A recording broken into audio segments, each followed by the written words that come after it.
Mga ng mainit na balita mula sa mundo ng politika sa ating nagbabagang ulat ngayong araw, revelasyon, tila isang bombang pumutok sa mundo ng politika at social media matapos kumalat ang balita na si Liza Marcos, Mrs. ni President Kuting ng Norte Jr. ay umano'y tumiwalag na sa kanyang tungkulin bilang First Lady.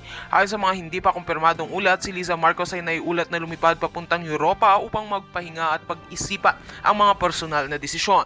Ngunit ang tunay na dahilan umano ayon sa mga source ay ang pagkadismaya niya sa ilang mga kilos ng administrasyon, lalo na sa mga controversial na kaso na kinakaharap ng Pangulo. Sa gitna naman ng mga espekulasyon, isang panibagong katanungan ng umuusbong. Nagtatago nga ba sa Amerika si PBBM?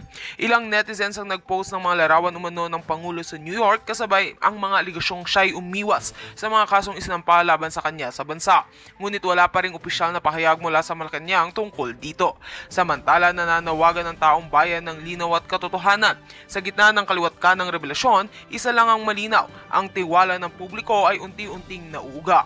Abangan ang mga susunod na ulat dito lamang sa aming programa. At yan nga mabalitang ating pagkakatutukan, at kung bago ka pa lamang sa aking channel ay huwag kakalimutang mag-like, share and subscribe para updated ka sa mga bagong balita dito sa Tatak Pinas.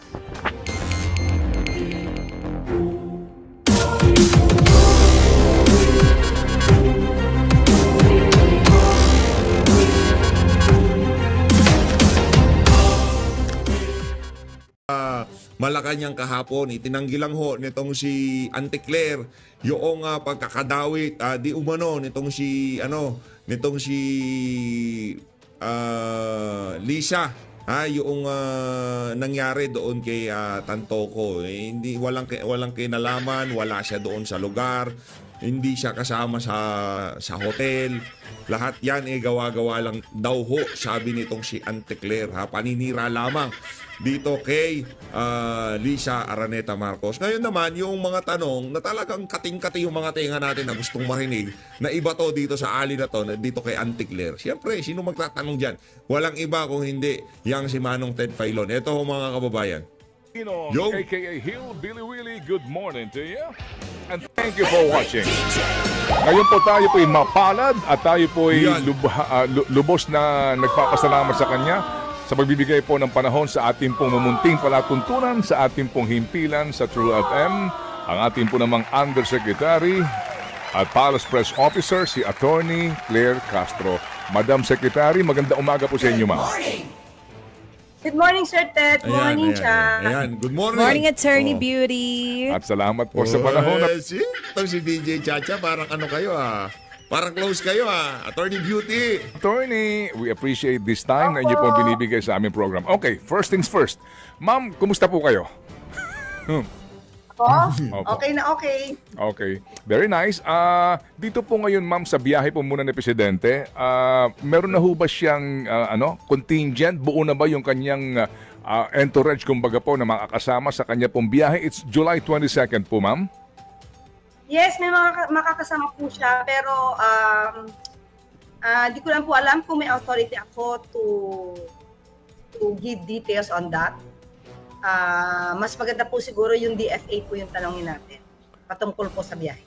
Opo. But definitely, ma'am, dito po kasama ang ating mga ang Trade Secretary, no? Itong mga punong abala dito po sa usapin ng tariff. Yes po. Okay. Ma'am, ito lang po, no? Ito ho ay uunahin ko lamang kasi kahapon po naglabas na kayo ng statement tungkol po dito sa napakaingay sa social media na sinasabi nga pong pangyayari sa Los Angeles. I hope you don't mind para lang ho direktamente makatugon kayo doon sa official statement ng office ni Senador Amy Marcos. Ma'am, ha? Babasahin ko lang po ito para po ang tugon po ninyo ay eksakto. Dito po sa kanyang statement na inilabas, July 14, dito po sa mga sinasabing aligasyon, given the gravity of these allegations and the matter's undeniable public interest, I urge Malacanang to issue a comprehensive report on the circumstances of Mr. Tantoco's death. Ito po yung pagkamatay ni Ginoong Paulo Tantoco at kami po humihingi ng pangunawa sa kanyang pamilya sa pagtalakay po sa isyong ito kasi nga po ito ngayon ay nagkaroon na po ng usapin dahil sa statement na ito ni Binibining Marcos, including any involvement direct or indirect, of the First Lady or other Philippine government officials. Naku, yari I tayo also dyan. call for the clarification of the First Lady's whereabouts in the relevant time as may be reflected in official records such as the medical examiner's report to dispel further speculation. Ano po ang inyo pong official na pahayag po dito? Unang-una po, hindi po kami maggagawa ng pagpapaliwanag dahil lamang sa utos ni Numan. Kahapon po, binigay na po namin ang statement para po maliwanagan ang taong bayan dahil nga sa kumakalat na fake news na ito, disinformation. We owe it to the people para po yung mga tao po, ang taong bayan po ay makita kung sino ba yung nagsisinungaling at sino yung gumagawa-gawa lang ng kwento. So wala po kami obligasyon na mag-report kay Numan, obligasyon po namin na ipaalam ang katotohanan sa taong bayan. Opo. At ano po ang katotohanan po, ma'am, dito po na binabanggit po ninyo? Yung pong pinalabas kasi na police report, digitally altered po yon. Na binabanggit pati yung pangalan ni First Lady, yung party po na yon, digitally altered po. Hindi ho ganyan yan. Kayo naman, hindi pwedeng ganun na lang na sasabihin nyo, altered yan, ganito yan. Ilabas nyo ho yung official document na kung saan ipapakita nyo, ito yung hard copy ng document galing Estados Unidos, si kaibigan na, marami naman kayong kaibigan dyan. Hingi kayo ng kopya ng police report na kung saan, ito ang original, ito ang galing sa Amerika. Iyo kasi galing sa website yun, paano yung sasabihin? Labasan nyo kami ng totoo, yung sinasabi nyong totoo. Ipakita nyo yan sa sambahin ng Pilipino. Hindi yung peke yan, yung totoo ganito, altered yan. Wala naman kayong pre-presentan dokumento. Pali naman yun. Opo. Digitally altered po ito. Meron ho ba kayong informasyon kung sino ang may gawa nito? Nako. Wala po kaming alam na informasyon kung sino mismo yung nag-alter.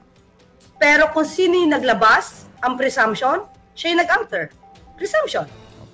Ganda naman sa batas natin, sa law. Kung sino may hawak na fake documents at siya ang nagpalabas nito, ang presumption, siya yung gumawa. Opo. Yan pong sinasabi niyo siya ang may gawa po at ang presumption po siya pinanggalingan nito. May sinasabi ho kayong mga taong responsable nga at kakasuhan daw po. Meron ho ba kayong informasyon kung sino-sino itong kakasuhan at ano po ang kasong kakaharapin? Dinawin ko lang po, Sir Ted, wala po akong sinabing kakasuhan. Tinanong lang po sa akin ay posible bang kasuhan. Okay. Ang sabi natin po kahapon ay pag-aaralan, pero malamang ay napapanahon na. So, Kasuhan nyo na. Kasuhan nyo kung sino yung naglabas niyan. Kasuhan nyo na ho, madam. Yan ang hirap sa inyo, puro kayo bantay. Di ba, kasuhan nyo na. Kung kakasuhan po, ayan po ay depende po sa unang ginang at sa mga taong involved po at pag-aaralan po yan. Opo. So kumbaga po, para na iklaro natin ang inyong statement po, kung meron mang kakasuhan, opo, ang magkakaso dito ay ang unang ginang. Opo, saka yung mga taong nadamay po, mga pribadong taong nadamay sa kagagawa nito mga obstructionist na po. Opo. Ma'am, mawalang galang lang po, attorney, ha. Dito ho sa pagkakataong ito, kasi nga kami po sa aming pong programa, yun din po ng paggalang sa pamilya ng mga nasasangkot dito. Meron ho bang naging ugnayan na ang tanggapan ng unang ginang sa pamilya po dito nung namatay para lang ho sa sitwasyon na ngayon po ay ito na naman po ay lumalaganap nga sa social media at pinag-uusapan? Sa aking pagkakaalam, meron po at yun nga po, ang unang ginang po, actually, para sa sarili niya, hindi lang po siya nag-worry for her dahil alam niya po yung katotohanan. Mas nag-aalala po siya sa pamilya na nagluluksa, yun na-apekto. Hindi ganoon. Anak ng toko, hindi ganoon. Kalimutan na natin yung nagluluksa. Huwag na natin pagbanggitin. Yung si Pau Pau na lang, pangalan Pau Pau. Ang tanong dito, meron bang involvement si Liza Araneta Marcos dyan sa nakaganapan na yan? Nasaan siya ng oras na yan? Hindi yung, yan ang hirap naman. Gagamitin nyo pa yung, Na-aksidente na nga sa kakagamit ng pulburon tapos naaawa na. Hindi naman totoong naaawa kayo kasi kung naaawa kayo, imbis na i-deny nyo na official entourage, bantakan nyo, sinabi nyo hindi siya official entourage. Noon pa man, paglabas pa lang ng issue na yan, marami nang naglabas ang balita na official entourage ni Liza Araneta Marcos, siya ang si ano. Ang dating parang dininay nyo yung si Paulo Tantoco, di ba? I-deny ho siya na mismo mga kasama niya dyan sa trip na yan. Yun ang nakakaawa. Hindi nakakaawa na mapag-usapan at saka hindi naman siya binabanatan dito. Again, pribadong tao yang si Tantoco. Hindi, kung gusto niya magpakagurgur, pumlakda na lang siya na siyang araw sa kakagamit ng pulbur. Wala tayong problema doon. Hindi niya hinahawakan, wala siyang hawak na pwesto sa pamahalaan, wala siyang hawak na pera na sambayanan. Wala tayong problema dyan. Kahit ubusin niya lahat ng kayamanan nila sa pag-Coca-Cola, walang problema yan. Ang tanong lang naman ho dito, nasaan ho si Liza nung kasalukuyang nangyayari ang party-party na yan. Marami hong naglabas ang mga video. Gusto niyo, ipakita ko sa inyo yan eh. Ipakita ko ulit. Eto, magsasayawan na naman tayo. Yan ayan Madam, hindi ho natin publiko na eh. Inatinan niya doon pera ng sambayanan ang ginamit. Manila Film Fest. May Film Festival pa kayong nalalaman. Ngayon, merong nangyaring ganyan. Pero kung yan, birthday party ni ganito, birthday party ni ganyan. Nagurgur yan si Tantoco doon sa birthday party, inuwi na lang ang kanyang mga labi. Wala akong tayong problema dyan. Bakit ba na-curious ang ating mga kababayan dito sa partikular na pagkakagurgur na to nitong si Tantoco? Dahil nga kasama siya ni Liza at yung pangalan ng mga Marcos nakakabit ang pulburon. Di ba? Kaya ang mga sambayan ng Pilipino nagtatanong kung ano ba talaga ang nangyari dyan. Pera na sambayan ng Pilipino ang pinang-party-party nila dyan. Paintindihan ginugulo nyo Ang mga pribadong tao na naapektuhan dahil lamang sa gustong sirain ang unang ginang at ang Pangulo, pati na ang administrasyon. So doon lang po siya nag-work. Opo, yun ho bang ginang nito pong sinawing palad rito ay konektado pa po? Konektado ba daw ho hanggang ngayon sa palasyo at may posisyon sa tanggapan ng unang ginang? Yes po. Opo. At ngayon ho ba ay bumapasok na po o naka-leave pa rin po siya? Nagtatrabaho na po. Bawal po sa amin ng bakasyon masyado. Hindi po alam. Paano hindi ipagbabawal? Napakarami yung dapat sagutin. Napakarami yung problemang dapat na mahingi ang sa bagay, no? Kahit na sanda mo ka lang problema, hindi nyo naman masagot-sagot eh. Halimbawa na lang itong pagkalagkad ng pangalan itong si Liza Araneta Marcos dito sa issue na ito. Mapanggang sa ngayon, hindi nyo pa rin mabigyan ng konkretong kasagutan. Ano ba itong mga video na ito na naglalabasan? Ito yung sagutin nyo. Diba, nandiyan si Liza, maliwanag pa sa sikat ng araw. Habang nagkakantaan sila, teka lang, ba't hindi lumilitaw yung pagmumukha ni Palaka? Teka lang, Palaka, ikaw pa, ayun pala si Palaka, Baka sinasabihin, ayun si Tantoco, ayun, ito. Yan ha, pakita ko natin, Ayan si Liza, ang sarap ng ngiti niya dyan, talagang palong-palo siya, pasayaw-sayaw pa talaga. Yan naman, yung kumakanta, yun si Tantoco, yan, para maliwanag, yan, halimbawa, yan, ito, yan, ayan, pasayaw-sayaw pa siya dyan eh. Ayan si Tantoco, kumakanta pa siya ng I Will Survive, hindi siya nakasurvive. Siya lang ang hindi nakasurvive, si Liza nakasurvive. Tantoco. Dapat trabaho. Bawal ang bakasyon-bakasyon. Okay, sige po. Sa biyahe po ngayon ni Presidente Marcos sa Amerika, kasama po muli ang unang ginang? Hindi po. Yun! Hindi na sinama nitong si Marcos Jr., nitong si Liza. Mahirap na, baka meron na naman magurgur eh. Di ba? Baka meron na naman pumlakda eh. Baka meron na namang hindi pa ho siya pwedeng magpunta ng Amerika. Sige nga, kung ang gilig sumama-sama niyan eh. Sa Amerika pa ba siya hindi sasama, di ba? Ang hilig, yan eh, yung tipong masyadong mapapilyang ali na yan. Sa lahat ng bansa pinupuntahan ng asawa niya, dapat lagi siyang nandoon.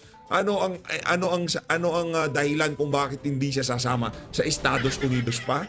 Makikipagsosyalan siya doon sa asawa ni Donald Trump? Doon pa talaga siya hindi siya makakasama dahil nga diyan sa iskandalo na yan. Nakakaladkad ang pangalan niya diyan. 'Di ba? Oh. Iyan ang dahilan, hindi siya sama. O alam na natin kung ano dahilan diyan. Baka hindi na siya makabalik. Okay, opo, sige. So, ma'am, dito po ngayon sa usapin po ng pinakahuling ratings ng ating Presidente SWS. Ano Yan. po, no? At ito po ay sa buwan ng June. Ano po muna po ang sabi ni Presidente? Una-una po, syempre po natutuwa, pero ang sabi niya po sa amin ay kahit ano pa po ang numero ng mga survey,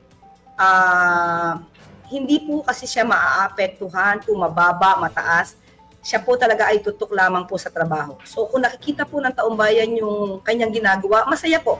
Kasi yun naman po talaga yung gusto ng Pangulo. Makita po ng taong bayan kung ano po yung improvement para sa kanilang buhay, kung ano po improvement ang maibibigay ng gobyerno para mas umangat po ang buhay ng bawat Pilipino. So, it will not matter po on the part of the President kung mataas, mababa sa survey. Pero salamat po kung napapansin po ng taong bayan ang kanyang mga ginagawa sa ngayon. Hindi, kayo naman. Huwag ko kayong magpabola dyan. Tumataas ang survey niya dahil nga malapit na ang SONA. Ngayon, kung magsusona na tapos sad-sad pa rin ang kanyang sino pang maniniwala, diba, sa mga sasabihin niya sa SONA niya. Kaya ano ho yan, wag ho kayong magpabudol dyan. Panibagong pambubudol na naman ho ito ni Auntie Claire. Sigurado ho natin dyan na yung survey na yan, mind conditioning. Di ba? Bago pa man ang SONA, ihahanda na nila yung, ang tawag dito, yung kaisipan ng sambayanan, tumataas ang ganito, gumaganda yung ganyan. Kabalbalan ho yan. Opo. Ito ho kasing ratings issue na ito, bago pa itong pinakahuling result ng Trust and Approval Ratings po ng SWS, pinag-uusapan na agad-agad ng iba, yung ng performance ng dating kalihim ng PCO na si Ginoong J. Ruiz, no? Sa usapin nga ng ano ba magiging bunga nito, tataas ba ang ratings ng Presidente na maaari daw maging basihan nga sa kanya pong pananatili sa pwesto. Ma'am, ito pong June ratings, tumaas. Kailan kaya napagdesisyonan po yung pag-aalis kay Ginoong J. Ruiz? Kung tumaas naman po ang ratings niya, bakit siya inalis? Nako, yan ang tanong. Hindi ko po masasagot yan kung ano po yung naging dahilan. Siguro po, meron talagang trabaho na naaayon po kay Sec J. Ruiz. So, hindi ko po matasagot categorically kung bakit po siya natanggal or pinalitan ng Sec Dave Gomez ngayon. Sa ngayon ho ba, ma'am, diyan po sa PCO, meron ho bang nangyayari o mangyayaring balasahan in the light din po of the news report na yun daw pong mga quote-unquote political appointees ay pinagbibitiw? Opo. Meron po. Kasama po tayo dyan. At maggagawa po tayo at magbibigay na po tayo ng courtesy resignation. Opo. Yan. Kasama po kayo sa sa obligado dito po sa order ni OIC Secretary Dave Gomez. Kailan po kayo maghahain, ma'am, ng inyo pong courtesy resignation, attorney? Ngayon po. Opo. Pwede ba pakihintay muna matapos ng aming interview? Hintayin muna natin. Ikaw naman, masyado ka namang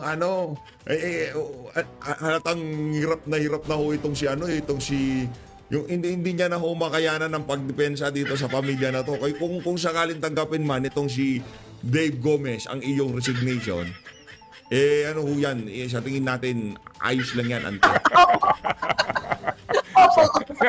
Sorry po, ma'am. Anyway, opo. Ma'am, ito hong ngayon na bago nga pong PCO acting secretary kasi wala pa naman siyang confirmation. Ito hong sinasabi kasi nung una parang performance, 'di ba? Ang magiging batayan daw po nung magkakaroon ng performance audit, no? Opo. Ngayon po bago na po ito, ano ba ang balita diyan sa palasyo? As in resign all na tapos bahala na itong bagong upo na ang maririting? Opo, ganun po. So, para po bigyan po din siya ng leeway para makapamili po kung sino yung mga taong pwede niyang isama. At syempre po, mas maganda po talaga kung kilala niya yung tao na makakapagsilbi po para sa taong bayan. Okay, sige po. Meron na pong tanong muna si Chacha bago po magpatuloy po ang inyong abang lingkod. Yes po. Yusek, attorney, good morning po. Madalas kong marinig sa inyo yung salitang obstructionist, propagandist. Huwag tayong maging specific dito lang sa recent issue no, na kinasangkutan po ni First Lady. But kita naman po natin ngayon yung paglaganap ng fake news. Malala po talaga. May specific na po ba na utos ang Pangulong Marcos Jr. kung paano po lalabanan ng kanya pong administrasyon? Ito pong laganap na misinformation and fake news na meron po tayo ngayon. Sa ating po pagkakaalam, inuutusan po talaga sa Secretary Henry ng DICT para po tumatugunan. Especially po, ang talagang naglalabasan po talaga yung sa social media. Sa mainstream naman, wala tayong problema eh. So, alam ko po, mayroon pong direktiba ang Pangulo kay Secretary Henry.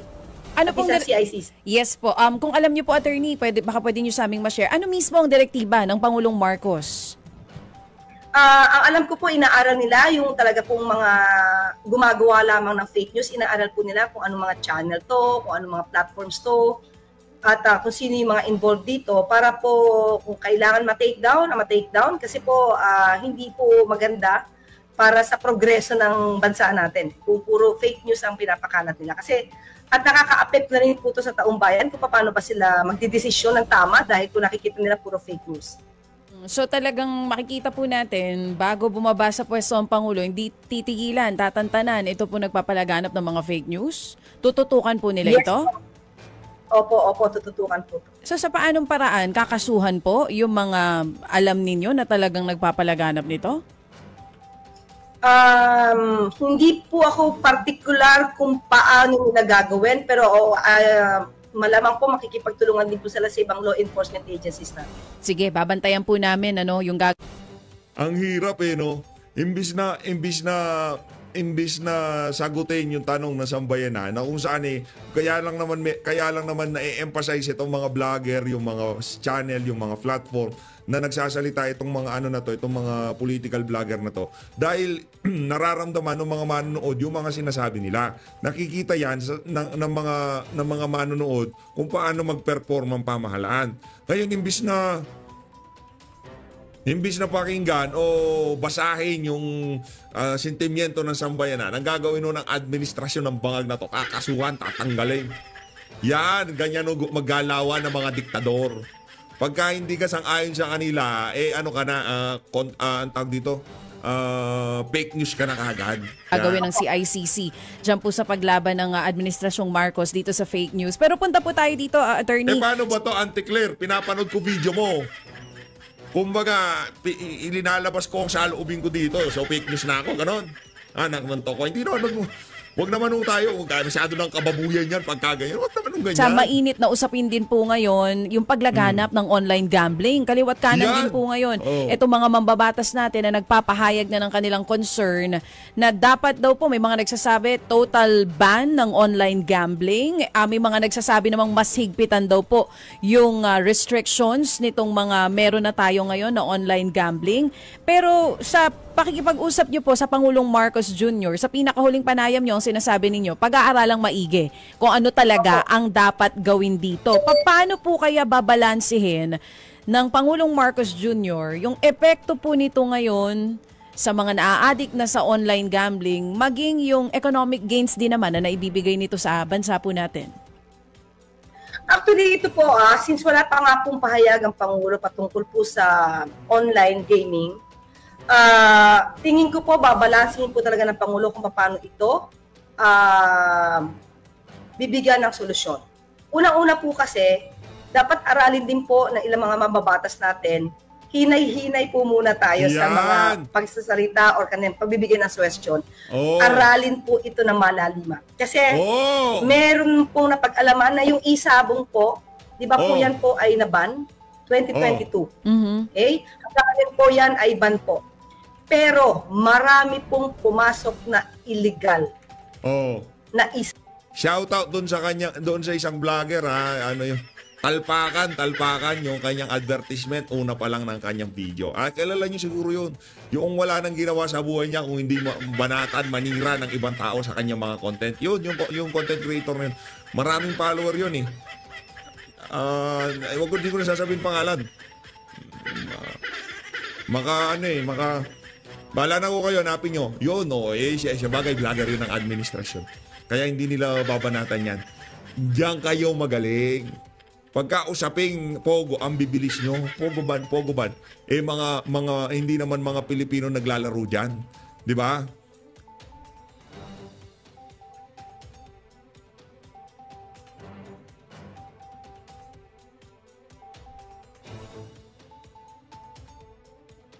Hindi naman ang mga Pilipino naglalaro dyan. Pero pagka Pigo, pagka online gambling ng mga Pilipino, okay lang. Walang problema. Magsugal kayo na magsugal. Sabong. Okay? So, yung isabong na lisensyado noon, yan po ay nakakapagbigay po ng magandang revenue na maaari po mapakinabangan ng taong bayan sa ospital, sa pagbibigay ng ambulansya, sa mga schools. Marami po mabibigay sana. Sana po ay yung lisensyado. At namomonitor po yan. Kasi lisensyado eh. Pero nung tinanggal po yan, umusbong lahat ang illegal isabong. At siguro naman nakikita natin at may mga malamang nakilalang personalidad na involved